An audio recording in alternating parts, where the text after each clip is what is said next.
미카의 신당 17장. 에프라임 산악 지방에 미카라는 사람이 있었다. 그가 자기 어머니에게 말하였다. 어머니가 은 1100세켈을 잃어버린 일이 있지요. 그때 저주를 하셨는데 제가 듣는 데에서도 그리하셨습니다. 그 은이 여기 있습니다. 제가 그것을 가져갔습니다. 그러자 그 어머니가 내 아들은 주님께 복을 받아라 하고 말하였다. 이렇게 그가 은 1100세켈을 돌려주니 그의 어머니가 또 이런 말을 하였다. 사실은 내가 이 은을 내 아들을 위하여 주님께 봉헌하였다. 그것으로 조각신상과 주조신상을 만들려고 하였는데 이제 그것을 너에게 도로 주마. 그러나 미카는 그 은을 어머니에게 돌려주었다. 그러자 그 어머니는 은 200세켈을 떼어서 은장이에게 주어 조각신상과 주조신상을 만들게 하였다. 그것은 미카의 집에 모셔졌다. 미카라는 이 사람에게는 신당이 하나 있었다. 그는 에봇과 수호신들을 만들고 한 아들에게 직무를 맡겨 자기의 사제로 삼았다. 그 시대에는 이스라엘에 임금이 없었다. 그래서 사람들은 저마다 제 눈에 옳게 보이는 대로 하였다. 유다 땅 베들레헴에 유다 시족의 한 젊은이가 있었다. 레위인인 그는 그곳에서 나그네 살이를 하고 있었다. 그 사람은 다른 곳에서 나그네 살이를 하려고 유다 땅 베들레헴 성읍을 떠나 길을 가다가 에프라임 산악 지방에 있는 미카의 집까지 이르게 되었다. 미카가 그에게 어디서 오셨소? 하고 물었다. 저는 유다 땅 베들레헴에서 온 레위인입니다. 아무데서나 나그네 살이 하려고 길을 나섰습니다. 하고 그가 대답하자 미카가 그에게 말하였다. 나와 함께 살면서 나에게 아버지와 사제가 되어주시오. 1년에 은 10세켈과 옷가지와 양식을 드리겠소. 레위인은 그 사람과 함께 살기로 하였다. 그리고 그 젊은이는 미카의 아들 가운데 하나처럼 되었다. 미카가 레위인에게 직무를 맡기니 그 젊은이는 미카의 사제가 되어 그의 집에 머물렀다. 그러자 미카는 레위인이 내 사제가 되었으니 주님께서 틀림없이 나에게 잘해주실 것이다 하고 생각하였다. 18장. 땅을 찾아 나선 단 지파. 그 시대에는 이스라엘의 임금이 없었다. 단 지파는 그때까지도 이스라엘의 지파들 가운데서 상속지를 얻지 못하였으므로 바로 그 시대에 자기들이 살 곳을 찾고 있었다. 단의 자손들은 자기들의 시족 전체에서 5사람, 곧 초르아와 에스타올 출신의 용감한 사람 5에게 가서 땅을 탐지해 보시오 하고 일러 그들이 땅을 정탐하고 탐지하게 하였다. 그리하여 그들은 에프라임 산악지방에 있는 미카의 집까지 이르러 그곳에서 하룻밤을 묵게 되었다. 미카의 집에 있을 때에 그들은 젊은 레위인의 목소리를 알아듣고 소리가 나는 곳으로 가서 그에게 물었다. 누가 그대를 이리 데려왔소? 여기에서 무슨 일을 하오? 그대는 이곳과 무슨 관계가 있소? 미카가 이러저러하여 나를 고용하였소. 그래서 내가 그의 사제가 된 것이오 하고 그가 대답하자 그들이 부탁하였다. 하느님께 여쭈어보아 우리가 지금 가는 길이 성공할 것인지 알려주시오. 그 사제가 그들에게 말하였다. 평안히 가시오. 그대들이 가는 길은 바로 주님 앞에 펼쳐주시소. 그리하여 그 5사람은 길을 떠나 라이스에 다다랐다. 그들은 그곳 백성이 시돈인들의 방식으로 태평스럽게 사는 모습을 보았다. 조용하고 태평하게 사는 그들의 땅에는 무슨 일로 남을 부끄럽게 만드는 권세가도 없었다. 그들은 시돈인들과도 멀리 떨어져 있을 뿐더러 누구와도 접촉이 없었다. 그들이 초르아와 에스타올로 친족들에게 돌아오자 친족들이 그들에게 어떻게 되었소? 하고 물었다. 그들이 대답하였다. 자, 그들에게 올라갑시다. 우리가 그 땅을 보았는데 매우 좋습니다. 가만히 있을 때가 아닙니다. 망설이지 말고 길을 떠나 그곳으로 가서 그 땅을 차지합시다. 여러분은 태평하게 사는 백성에게 가는 것입니다. 그리고 양쪽으로 드넓은 그 땅을 정령 하느님께서 여러분의 손에 넘겨주셨습니다. 세상에 아쉬운 것이 하나도 없는 곳입니다. 단 지파의 이주. 단 시족 가운데에서 600명이 무장하고 슈루아와 에스타올을 떠났다. 그들은 유다 땅에 있는 키르얏 여아림으로 올라가서 진을 쳤다.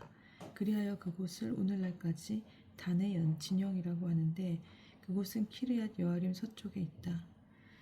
그들은 거기에서 에프라임 산악지방을 가로질러 미카의 집까지 이르렀다. 라이스 땅을 정찰하러 갔던 그 5사람이 친족에게 말하였다. 여러분은 이 건물 안에 에봇과 수호신들, 조각 신상과 주조 신상이 있다는 것을 알고 계시지요. 그러니 이제 알아서 하십시오. 그러고 나서 그들은 방향을 틀어 미카의 집에 있는 그 젊은 레위인의 거처로 가서 그에게 인사하였다. 무장한 단의 자손 600명은 그동안 배문역에 서 있었다. 단을 정찰하러 갔던 그 5사람은 징계를 놀라 집으로 들어가 조각 신상과 에폭과 소 신상과 주조 신상을 꺼내왔다. 사제는 무장한 600명과 함께 대문역에 서 있었다. 그 사람들이 미카의 집으로 들어가서 조각 신상과 에폭과 소 신상과 주조 신상을 꺼내오니 사제가 그들에게 무슨 짓을 하는 것입니까? 하고 따졌다. 그들이 그에게 말하였다. 조용히 입을 다물고 우리를 따라 나서시오. 그리고 우리에게 아버지와 사제가 되어주시오. 한 집안의 사제가 되는 것이 좋소? 아니면 이스라엘의 한 지파, 한 시족의 사제가 되는 것이 좋소? 그러자 그 사제는 마음이 흐뭇해져 에폭과 소 신조가 조각 신상을 가지고 그 무리 한 가운데로 들어갔다. 그들은 비전투원과 가축과 짐을 앞세우고 다시 길을 떠났다. 이렇게 하여 그들은 미카의 집에서 멀어져 갔다. 수집을 받은 미카의 이웃집 사람들이 단의 자손들을 바짝 뒤쫓아갔다. 그들이 고함을 지르자 단의 자손들이 돌아서서 미카에게 물었다. 무슨 일이기에 이렇게 사람들을 소집하였소? 미카가 말하였다. 당신들은 내가 만든 나의 신을 가져가고 사제도 데려가고 있소. 이제 나에게 남은 것이 무엇이라 말이오. 그런데도 당신들은 나에게 무슨 일이오 하고 물을 수 있소. 그러자 단의 자손들이 그에게 대답하였다. 아무 말 하지 마시오. 그러지 않으면 성질 급한 사람들이 당신을 쳐서 당신과 당신 집안 사람들의 목숨을 잃을 수가 있소. 그러고 나서 단의 자손들은 제 길을 계속 가버렸다. 미카는 그들이 자기보다 강한 것을 보고 돌아서서 집으로 갔다. 라이스의 정복, 단 성읍과 성소의 창건. 이렇게 그들은 미카가 만든 것과 그에게 딸린 사제를 데리고 라이스로 조용하고 태평하게 사는 백성에게 가서 그들을 칼로 쳐 죽이고 그 성읍을 불살라버렸다.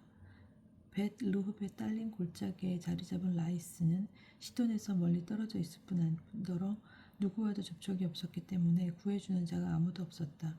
그리하여 단의 자손들은 성읍을 세우고 성읍을 다시 세우고 그곳에서 살았다. 그리고 그 성읍의 이름을 이스라엘에서 태어난 자기들의 조상 단의 이름을 따서 단이라 하여 지었다. 그 성읍의 이전 이름은 라이스였다. 단의 자손들은 그 조각 신상을 모셔놓았다. 그리고 이 땅의 백성이 유배를 갈 때까지 모세의 손자이며 게르솜의 아들인 요나탄과 그의 자손들이 단 지파의 사제로 일하였다. 그들은 하느님의 집이 실로에 있는 내내 미카가 만든 조각 신상을 그곳에 두고 섬겼다. 19장 어떤 레위인과 그의 소실.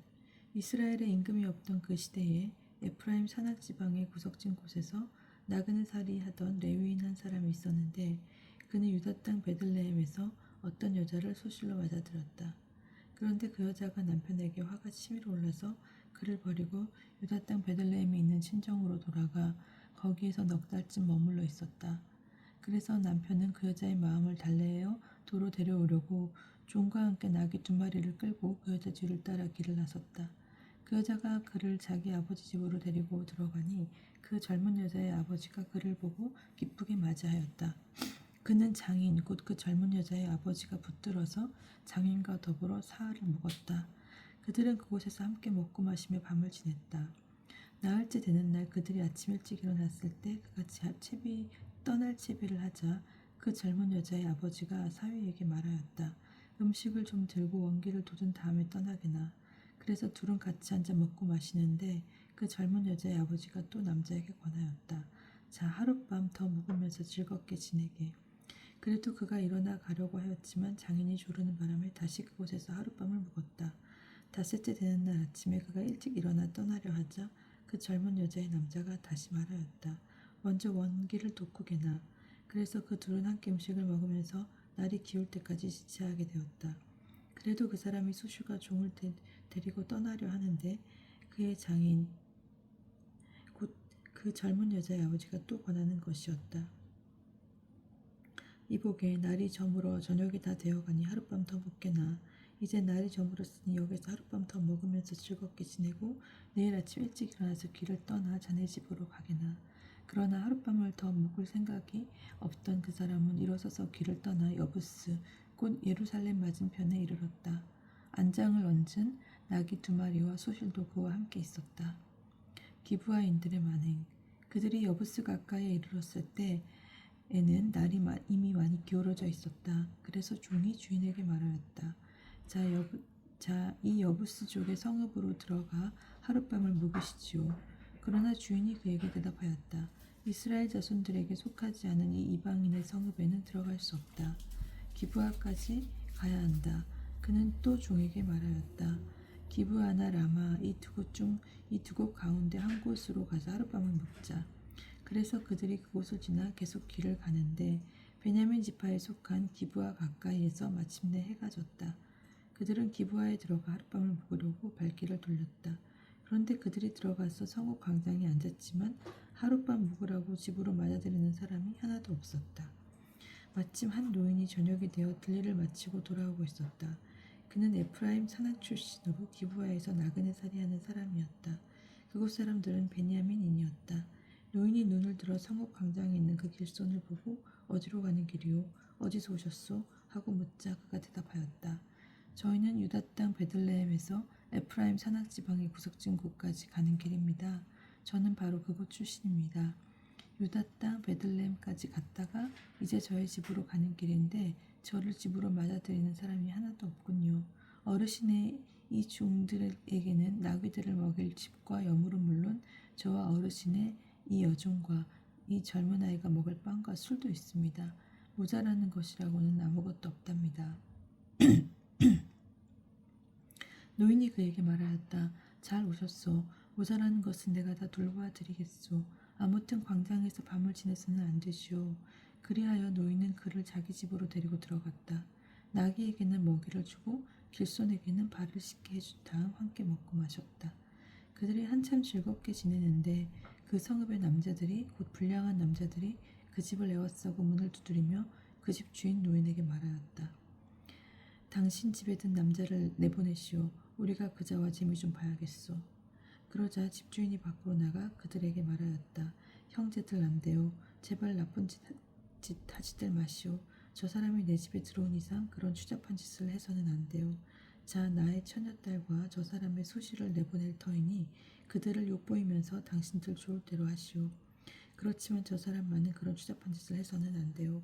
그러나 그 남자들은 그의 말을 들으려 하지 않았다. 그러자 안에 있던 그 사람이 자기 소시를 붙잡아 밖에 있는 그들에게 내보냈다. 그들은 아침이 될 때까지 밤새도록 그 여자와 관계하며 능욕하였다. 그러다가 동이 틀 때야 그 여자를 놓아 보냈다. 그 여자는 아침 무렵에 돌아왔다. 그리고 날이 밝을 때까지 자기 주인이 있는 그 노인의 집 문간에 쓰러져 있었다. 그 여자의 주인은 아침에 일어나 다시 길을 떠나려고 그 집 문을 열고 밖으로 나갔다. 그런데 그의 소실이 문간에 쓰러져 있는 것이었다. 그 여자의 두 손은 문지방 위에 놓여 있었다. 그가 일어나구려 길을 떠나야지 하고 말하였다. 그러나 대답이 없었다. 그가 여자를 들어 나귀에 얹고서는 길을 출발하여 제 고장으로 갔다.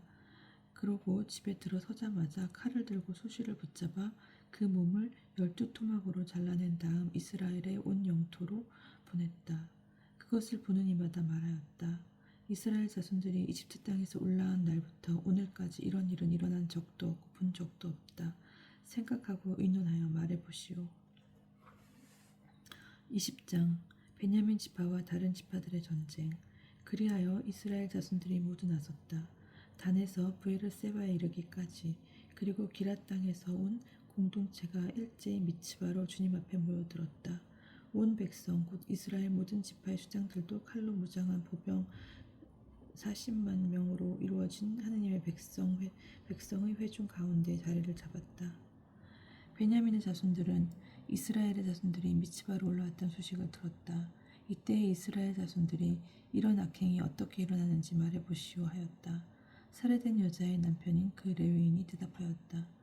저는 저의 소실과 함께 하룻밤을 묵으려고 베냐민 지파에 속한 기브아로 갔습니다. 그런데 그날 밤에 기브아의 지주들이 저를 해치려고 나서서 제가 들어간 집을 둘러쌌습니다. 저를 죽이려고 생각하였던 것입니다. 그러다가 제 소실을 욕보여 죽게 만들었습니다. 그래서 제가 저희 소실을 붙들어 토막을 낸 다음 이스라엘 상속지 곳곳으로 보냈습니다. 그들이 이스라엘에서 부정하고 추잡한 짓을 저질렀기 때문입니다. 자, 이스라엘 자손 여러분, 여러분 모두 여기에서 토론하고 의논하여 보십시오. 그러자 온 백성이 일제히 일어나 말하였다. 아무도 자기 천막으로 가서는 안 된다. 아무도 자기 집으로 돌아가서는 안 된다. 이제 우리가 기브에서 할 일은 이러하다. 제비를 뽑아 그곳을 치러 올라가자. 이스라엘의 모든 지파에서 100명마다 10명을, 1000명마다 100명을, 10,000명마다 1000명을 뽑자. 그래서 벤야민 땅 기브아 사람들이 이스라엘에서 저지른 그 모든 추잡한 짓에 따라 그들을 응징하러 가는 군사들이 먹을 양식을 가져오게 하자. 그리하여 이스라엘의 모든 사람이 하나로 뭉쳐서 그 성읍으로 모여들었다. 이스라엘의 지파들이 온 벤야민 지파로 사람들을 보내어 말하였다. 그대들 사이에서 일어난 이 악행은 어찌 된 것인가? 이제 기브아에 있는 그 불량한 사람들을 넘겨서 우리가 그자들을 죽여 이스라엘에서 악을 치워버리게 하여라. 그러나 비냐민의 자손들은 자기들의 동족인 이스라엘 자손들의 말을 들으려 하지 않았다. 그리하여 베냐민의 자손들은 이스라엘 자손들과 싸우러 나가려고 살던 성읍을 떠나 기브아로 모여들었다. 그날에 자기들이 살던 성읍을 떠나 사열을 받던 베냐민의 자손들은 기브아 주민들 외에 칼로 무장한 사람이 26,000명이었다. 이 무리 가운데에는 왼손잡이 정병 700명이 있었다. 그들은 모두 머리카락 하나 빗나가지 않게 마치는 돌 800군이었다. 이스라엘 사람들도 벤야민 지파를 빼고 사열을 받으니 칼로 무장한 사람이 40만 명이었는데 그들은 모두 전사들이었다. 이 이스라엘 자손들은 일어나 베텔로 올라가서 하느님께 여쭈어 보았다. 저희 가운데 누가 먼저 올라가서 베냐민의 자손들과 싸워야 합니까? 그러자 주님께서 유다가 먼저 가거라 하고 대답하셨다. 다음날 아침에 이스라엘 자손들은 일어나 기브아로 가서 지도를 쳤다. 이스라엘 사람들은 베냐민 지파와 싸우려고 나가서 기브아를 마주보고 전투 대열을 갖추었다. 그러자 베냐민의 자손들이 기브아로 나와 그날에 이스라엘 사람들 가운데 22,000명을 땅에 쓰러뜨렸다. 이스라엘 자손들은 올라가서 저녁 때까지 주님 앞에서 통곡하였다. 그러고 나서 주님께 여쭈어 보았다. 저희가 저희 동족인 베냐민의 자손들과 다시 싸우러 가야 합니까? 주님께서 그들을 치러 올라가거라 하고 대답하셨다. 그래서 이스라엘 사람들의 군대는 용기를 내어 전날에 전열을 갖추었던 곳에 다시 전열 대열을 갖추었다. 그 둘째 날에 이스라엘 자손들은 베냐민의 자손들에게 다가갔다. 그런데 이 둘째 날에도 벤야민 지파가 기브아에서 마주 나와 다시 이스라엘 자손들 가운데 18,000명을 땅에 쓰러뜨렸다. 쓰러진 이들은 모두 칼로 무장한 사람들이었다. 그러자 이스라엘의 모든 자손이 온 군대가 베텔로 올라가 그곳에서 주님 앞에 앉아 통곡하였다. 그날에 그들은 저녁 때까지 단식하고 주님 앞에 번제물과 친교제물을 바쳤다. 그러고 나서 이스라엘 자손들은 주님께 여쭈어 보았다. 그 시대에는 하나님의 계약궤가 그곳에 있었다. 그리고 그 시대에는 아론의 손자이며 엘아자르의 아들인 피느하스가 그 궤를 모시고 있었다. 저희가 저희 동족인 베냐민의 자손들과 다시 싸우러 나가야 합니까? 아니면 그만두어야 합니까? 그러자 주님께서 대답하셨다. 올라가거라. 내일 내가 그들을 너희 손에 넘겨주겠다. 그리하여 이스라엘은 기브아 둘레에 복병을 배치하였다. 그러고 나서 이스라엘 자손들은 사흘째 되는 그날 전처럼 기브아를 마주보고 전열을 갖추었다. 베냐민의 자손들이 그에게 마주 나왔다가 자기들의 성읍에서 멀리 멀어지게 되었다. 베냐민의 자손들은 한쪽은 베텔로 한쪽은 기브아로 올라가는 큰 길에서 그 들판에서 전처럼 이스라엘 군대를 치기 시작하여 이스라엘 사람을 30명쯤 죽였다. 그러면서 저들은 먼저 번처럼 우리에게 패배할 것이다 하고 생각하였다. 그러나 이스라엘 자손들은 우리가 도망가는 척하며 그들을 성읍에서 큰 길 쪽으로 멀리 떨어지게 하자 하고 말하였다. 그리하여 이스라엘 사람들은 모두 제자리에서 일어나 바알 타마르로 가서 전열을 갖추고 이스라엘의 복병들은 자기들이 숨어있는 곳 게바 구분에서 쏟아져 나왔다. 온 이스라엘에서 뽑힌 정병 10,000명이 기브아 바로 앞에 이르자 싸움이 치열해졌다. 그러나 베냐민의 자손들은 자기들에게 재앙이 닥쳐오는 것을 알지 못하였다. 마침내 주님께서 이스라엘 앞에서 베냐민을 치셨다. 그리하여 그날 이스라엘 자손들은 자손들이 베냐민 사람 2만 5천 명을 쓰러뜨렸다. 쓰러진 이들은 모두 칼로 무장한 사람들이었다. 그제야 베냐민 자손들은 자기들이 패배한 것을 알았다. 이스라엘 사람들은 베냐민에게 자리를 내주고 물러났다. 기브아 쪽에 배치시킨 복병들을 믿었기 때문이다. 이 복병들이 기브아로 재빨리 공격해 들어가서 온 성읍을 칼로 쳤다. 이스라엘 사람들과 복병들 사이에는 약속이 되어 있었다. 곧 복병들이 성읍에서 연기를 올려보내면 이스라엘 사람들이 싸움터에서 몸을 돌리기로 하였다. 베냐민 사람들은 이스라엘 사람들을 치기 시작하여 30명쯤 죽였다. 그러면서 저들은 틀림없이 먼저 번 싸움에서처럼 우리에게 패배할 것이다 하고 생각하였다. 그때 성읍에서 연기 기둥이 올라가기 시작하였다.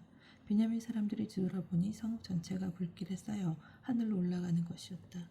이어서 이스라엘 사람들이 몸을 돌리자 베냐민 사람들은 즐거워하였다. 자기에게 재앙이 닥쳐오는 것을 보았기 때문이다. 그들은 이스라엘 사람들에게서 돌아서서 광야로 향하였지만 뒤쪽에서 싸움이 멈추지 않았다. 성읍에서 나온 이들도 그들을 가운데서 쓰러뜨렸다. 이스라엘 사람들은 베냐민 사람들을 에워싸 동쪽으로 기브아 맞은편에 이르기까지 쉴 새 없이 추격하며 짓밟았다. 그리하여 베냐민에서 18,000명이 쓰러졌다. 쓰러진 이들은 모두 용사였다. 남은 자들이 돌아서서 광야 쪽 림몬 바위로 도망쳤지만 큰 길에서 이스라엘 사람들이 이삭 죽듯이 5,000명을 죽이고 기드옴에 이르기까지 바짝 쫓으면서 또 2,000명을 쳐 죽였다. 이렇게 하여 그날 베냐민에서 쓰러진 사람은 모두 칼로 무장한 군인 25,000명이었다. 그들은 모두 용사였다. 그러나 600명은 돌아서서 광야 쪽 림몬 바위로 도망쳐 넉 달 동안 그 림몬 바위에서 지냈다. 그러는 동안에 이스라엘 사람들은 베냐민의 자손들에게 돌아가 서금의 남자 주민에서 짐승에 이르기까지 보이는 대로 모조리 칼로 쳐 죽였다. 나머지 성읍들도 모두 불태워버렸다. 21장 베냐민 지파의 복권과 회복. 이스라엘 사람들이 전에 미츠바에서 우리는 아무도 베냐민 사람에게 자기 딸을 아내로 내주지 않는다 하고 맹세한 일이 있었다. 그래서 백성은 베텔로 가서 저녁 때까지 그곳에서 하느님 앞에 앉아 소리를 높여 크게 통곡하며 말하였다. 주 이스라엘 하느님, 어찌하여 이스라엘에 이런 일이 일어나 오늘 이스라엘에서 지파 하나가 없어져야 한단 말입니까? 이튿날 백성은 일찍 일어나 그곳에 제단을 쌓고 번제물과 친교 제물을 바쳤다. 그리고 나서 이스라엘 자손들은 이스라엘의 모든 지파 가운데 누가 주님 앞에서 열리는 집회에 참석하러 올라오지 않았는가 하고 물었다. 미츠바로 주님 앞에 올라오지 않는 자와 관련하여 그 자는 마땅히 죽어야 한다는 엄숙한 맹세가 있었기 때문이다. 이스라엘 자손들은 자기들의 동족 베냐민을 애석하게 여기며 말하였다. 오늘 이스라엘에서 지파 하나가 잘려나갔다. 우리가 그들에게 우리 딸을 아내로 내주지 않기로 주님을 두고 맹세하였으니 어떻게 하면 살아남은 자들에게 아내를 구해줄 수 있겠는가? 그들은 이스라엘의 지파들 가운데 어느 지파가 미츠바로 주님 앞에 올라오지 않았는가 하고 물었다. 그러자 야베스 기랏에서 진영 곧 집회에 한 사람도 오지 않은 사실이 드러났다. 백성을 사열해 보니 과연 그곳에 야베스 기랏 주민은 한 명도 없었다. 그래서 공동체는 그곳에서 가장 용감한 사람 12,000명을 보내면서 명령하였다. 가서 야베스 기랏의 주민들을 여자와 어린아이까지 칼로 쳐 죽이시오. 그들이 할 일은 이렇소. 모든 남자 그리고 남자와 잠자리를 하는 모든 여자를 전멸시키시오. 그리고 야베스 기랏의 주민들 가운데서 남자와 잠자리를 같이 하지 않아 남자를 사내를 모르는 어린 여자 400명을 발견하고 가나안 땅에 있는 실로의 진영으로 데려왔다. 그러고 나서 온 공동체는 림몬 바위에 있는 베냐민 자손들에게 사람들을 보내어 그들과 이야기하고 평화를 선언하게 하였다. 그리고 그때 베냐민 사람들이 돌아오자 야베스 기랏의 여자들 가운데 살려둔 여자들을 그들에게 내주었다. 그러나 그들에게 충분하지가 않았다. 주님께서 이스라엘의 지파들 사이에서 틈이 벌어지게 하셨으므로 주님은 백성은 베냐민을 애석하게 여겼다.